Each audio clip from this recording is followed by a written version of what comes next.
ना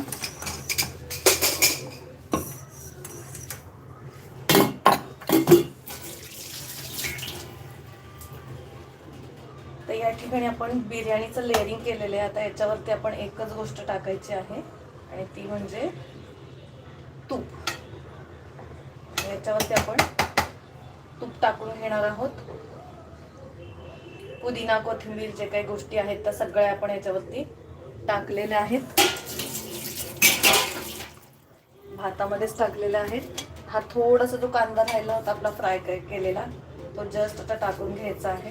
आपण बऱ्याचदा तो बिर्याणीच्या आतमध्येच टाकल्यामुळे हा वरून थोडासा जो होता शिल्लक ठेवला होता तो टाकून घेतलेला आहे.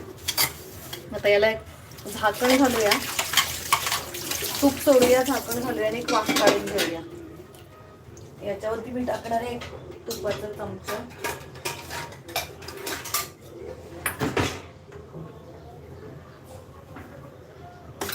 एक चमचाभर याच्यावरती आपल्याला तूप टाकून घ्यायचंय.